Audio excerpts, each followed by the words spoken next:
We're back with on item level Valtan runs, man. It's support though. Support.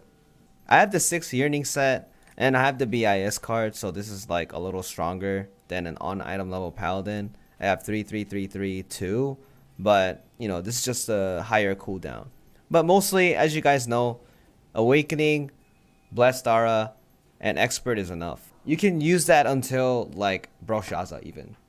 Without that, you know, going full swiftness, you have to go full swiftness. Why? Because most of the Paladin skills have high cooldowns. If it's too expensive, there's a reason why it's expensive, right? But you know, you should always try to aim for high swiftness, even if you go 3-3-3. But even if it's as expensive, you know, you can pretty much get into almost every single content, including Viakiss normal hard and even Cuckoo. Cuckoo, you're kind of pushing for it, and Broshaza, you're kind of pushing for it too. But 3-3-3 is definitely fine as long as you have high swiftness and then you have the gems to cover it up. Level 7 gems good too. Now, going back, why is this important? Because if you go through the skills, as you guys may know, I did the interview content. I also have a Paladin guide. The 2 main skills, right? The God's Wrath and Heavenly Blessings. You rotate these 2 skills so that 8-second buff rotates. As in, like, let's say you use your God's Wrath, you give the buff to your party for 8 seconds, and when that 8-second runs out, you use Heavenly Blessings, and that 8-second runs out, you use God's Wrath again. And if you have high swiftness and high gems at the very end game, you have 100% upkeep for these 2 buffs. So your party mates technically have that buff for 100% upkeep if you're a good Paladin. Obviously, my character is a low pank slave, so it doesn't have 100% upkeep. But if I happen to have this magic stream, which it gives you additional cooldown, plus if I activate Judgment and Conviction rune on my Judgment Sword and Godsent Law, I have enough cooldown to do so, but I just have a downtime on my buffs, right? So I used to use this Light Shock, the marking skill, but I moved it over to Judgment Sword because I like using the Judgment Sword more because it's a longer range and this is longer marking. The marking lasts 10 seconds and the cooldown of this skill itself is 15, but since I have high swiftness and Judgment Conviction rune, and I can probably put a gem there if I want to, because I have it as Light Shock instead. So I have a wrong gem right now. Oh, we can probably edit this out. Maybe we can do it right now. I spam this skill to get Conviction, and then I use my Godsent Law for Judgment. So the thing is, I did these 2 things. So you can also use Godsent Law for marking, but I'm going to switch it to larger AoE because I already do all my markings with the Judgment Sword, and it's 100% upkeep with Judgment Sword. It's very easy to do. If I put this into larger AoE, what I can do is with this per tripod over here, as long as you're on top of the field, it gives you 19% additional shield for your party mates. So this is a shield skill, and also another additional shield skill too. If you're inside this area, you take 70% less damage. The problem is compared to, you know, a Bard's Rhapsody of Light, the artist's skill where she creates a huge bubble. This doesn't have super armor. You're only stagger immune, so it's not a super armor skill. So that's a little bit unfortunate, but this skill itself is very good. So I'm gonna change this to larger AoE. That's about it. And then I have additional level up on this skill to get additional meter gain skill. So this skill can technically be charged as well if you want additional mobility skill. But I want to fill up my bar as fast as I can to activate my identity buff, which is 10% more damage. 10% more damage to everyone. It heals people too. So Paladin's goal is to have 100% upkeep on the buffs, 100% upkeep on the marking, and use your identity ability as much as you can. That's the goal. That's the goal of a support. You don't do anything else. And stagger and counter sometimes too. That's like additional stuff. You should have this has 100% upkeep as well. Or this thing over here, Purify. You want this for Valtan because Valtan, they give you bleed stacks. So it's pretty important for you to provide this when you think a lot of the guys have bleed stacks. Now you have the 2 staggers here too. You have the Executioner's Sword, and then I have the Holy Sword. Both of them at Legendary Overwhelm rune. You can put different runes too, like Gilwyn, but you know, just everything a support does is preference. But as long as you have 100% upkeep of everything, from there on, it's just anything you want. This is not like a build video, so without that, I'm gonna go straight to Valtan and commentate accordingly, okay? Well, obviously one thing that you could do here is when you do like a fight, oops. So when you do like a fight, you can actually use your awakening if you want to fill up your huge bar, right? So at the start of the fight, you can use the bar.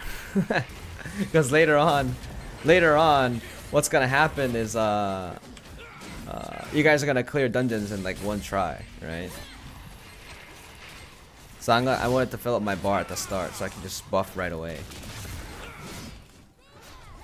Not head attack anymore, but still, you kind of want to get used to doing head attacks more because it just feels good, at least me. So what's important is you gotta keep that judgment up, right? Judgment. It's only 7 seconds. You gotta make sure I have that conviction up, right? So I use my Gosset Launch to activate my judgment, right? Conviction judgment, right? And then I have that buff up. You have to count like 7 seconds in your head every time. And then when that 7 seconds done, you rotate your buff. And you keep your shield up. Then I Q again. I keep rotating Q and A. And then the buff is gone. I press D again. About count 6 seconds. And then press S again. To keep rotating the buff. Rotating the buff is very important. And then you keep rotating and then providing shields at the same time. And filling your identity gauge. And then providing shields too. And then you press Q again. To see if you get the conviction. To see if you get the conviction back. Right, Q again. A again to give some shields. W. Q. Very simple, right? S. So I was having some downtime because I was thinking something else. That's very bad, right? Now the Blue Wolf comes out. I have the buff. If it feels like they're gonna push it to 12. So I'm gonna hang out at 12 o'clock. Help this blade right here. Gives us some shield. Rotate that buff. So my buff is missing too. So if you guys see this, you see what you can improve compared to me, because I'm obviously making mistakes too. I'm not having that upkeep, the 100% upkeep.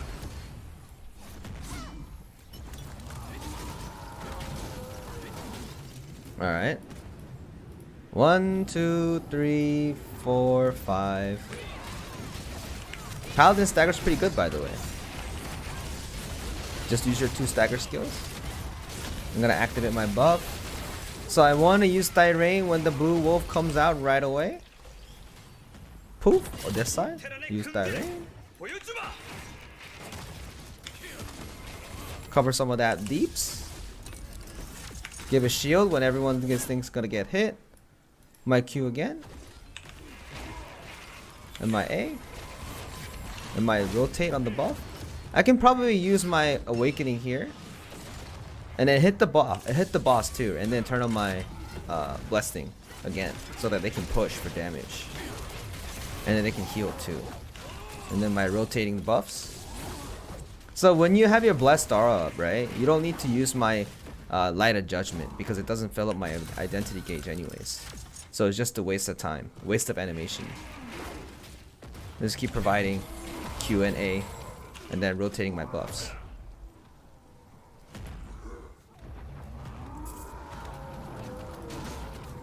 Alright. 1, 2, 3, 4, 5. Stagger. Can throw the whirlwind bomb. If I think it's a little bit slower. Alright, look, my judgment conviction came up. I can use my shield. So it's 18 seconds. It's much smaller, faster, right? Conviction judgment rune is so good. You gotta make sure you activate it every time because you get the mana. The cooldown is nerfed, but it's still good. So you want to pop that every time so they can get that additional mana. So you can rotate all the buffs and skills and spam your skills too.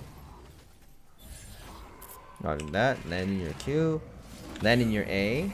So this AoE range is bigger, so everyone's getting shielded, which is very good, right? Rotate your buff at the same time. Q. And then you got the S. He does a 360. So 2 people got hit, so I activate my shield. So Q, A again. And then my W to fill up my bar.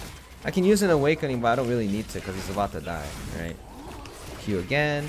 So this Q is very important because I need to mark my bosses, right? Marking the boss is very important. Conviction and judgment on bar is important too. They put it on sound vibration and sound shock. So as I said in the beginning, while I was going over the thing, not getting charged, not getting etc. while you're not using this skill, it is 100% preference based. Because I tried a bunch of things, and this is the one I like. That's why I use it. You guys should find your own. If you like using charge, you should use charge. Everyone goes to 3. Throw my corrosive. Space bar up. Use my destruction skills. Make sure you check what your destruction skill is. And your destruction skill is Executioner's Sword. See what he does? Wait. So I'm gonna use my identity buff because I want to use my awakening after. I'm gonna give him a shield because people are going to get hit. Give him the buff accordingly. He's going to do this slash, smash, smash. And then he's going to jump up, right? So I'm gonna use my awakening here right now, so that they get the shields for the 6 spheres. So they get the shield so that they don't lose enough at this pattern. Use your shield when you think people are gonna get hurt. And you can find those patterns the more you play. Your shield. I'm gonna give them the buff. Balthor. So I'm gonna save my identity gauge because he's invincible, right? So as soon as he does this, let's see what he does first. I'm just gonna give him the buff. See, he jumps away. He pop, and then he's gonna do this, right? So I don't want to turn on my identity gauge. You gotta see what he does first, and then turn on your identity gauge after. Because it's a waste. You don't want to waste it. So he's gonna jump again, and then he's gonna come back down, and the cutscene starts. So most of the time you want to turn it on now, but since our damage is so good, he might jump again. But we might have some efficiency on the buff, right? So he's gonna counter. So pre-use this holy sword if you want to counter him, because all the holy swords tick is counted as a counter. It's a very OP counter. You gotta use the OP-ness.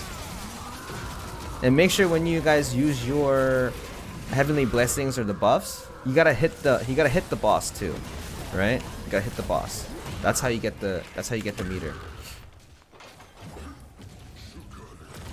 You go to that photo zone though.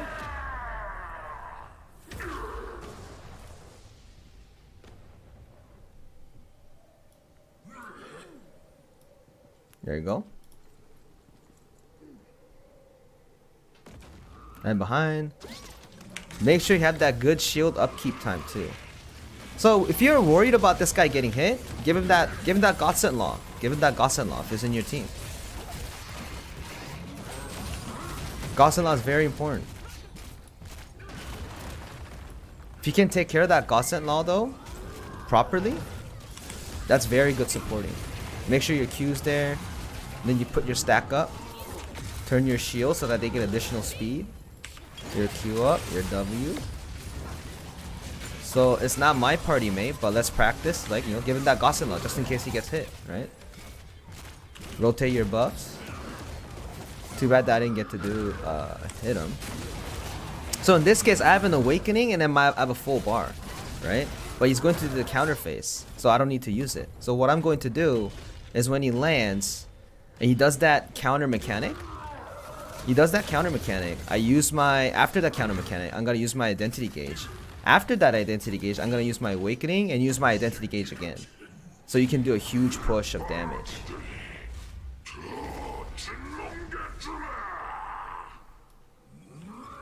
So this one, you can actually use it super earlier and then you get it most of the time. Paladin is multi-tick counter, so you have to use it earlier than everyone else. And if you do that, you're probably gonna land it 99% of the time. So my holy blessing is almost out, right? So it's out. I'm gonna use my awakening right away, and then use it again. My S, my W. gonna use some of my skills immediately. My Gossip Law, and then I filled it up again, and then counter. These kind of stuff. So my party mates can just push that DPS. As a support, you can actually control how much DPS your party mates can push, because it's dependent on your buffs too. Everyone will do 10% more damage based on what kind of buffs you get, right? So it's really, if a good support can actually control the flow of the DPS, you know? That's what I mostly think, because the DPS do change if you give them the buff.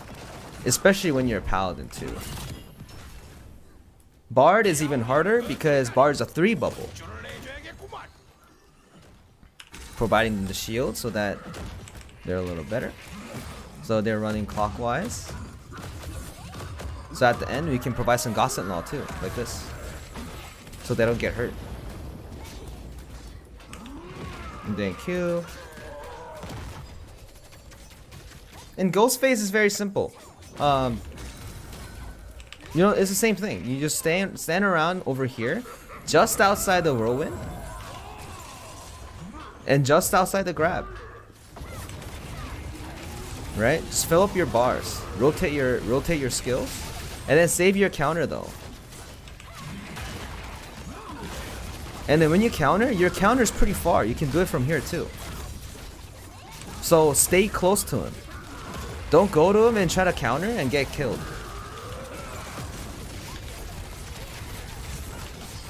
Right? Rotate your buff. My buff's almost there. So you can counter from here. You saw that, right? That's also a counter. And every time he does a grab, you can turn on your buff. Keep your marking skill up all the time. Watch out on that reflect. Keep giving your shields, giving your buffs, giving your marking. You can counter from long distance like this. I just did that counter right there. Right, just stay close, just staying close. Very easy. You don't get hit. D. And then when the whirlwind happens, stay just outside. I can use my awakening now. And then turn on my buff again. And then Q. A. Yeah, see? So as a support, that's all you need to do. Just stay close, counter with R, and providing your buffs, providing your stacks with 100% upkeep. Very easy. You're doing your job if you do it that way, and it's still harder. It's pretty hard as that is, you know. So that's it. That's Paladin, man. So here's the thing. What you guys can learn from is this is basically the fundamentals, right? You guys can make it better, like as in. You look at this and go, oh, okay, so this is like the basic rule set. You want to have the upkeep. You want to do have a better use of skills. So for example, the thing that I make mistake is I wasn't rotating the skills enough. I had a downtime. So look at this. If I press this buff, this red buff here, right? For 8 seconds, I have the buff. Right? And then when you're done, you press the second one. And you have another 8 seconds of the buff.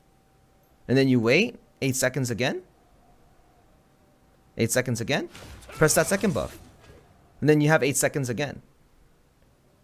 Right? And then you have a downtime of like a couple seconds because my build is not fast enough, right? But and later on, when you have the build, you'll be able to rotate 2 of these. And when you add Conviction and Judgment at the same time, you have a shorter cooldown. So you can actually rotate buffs even more.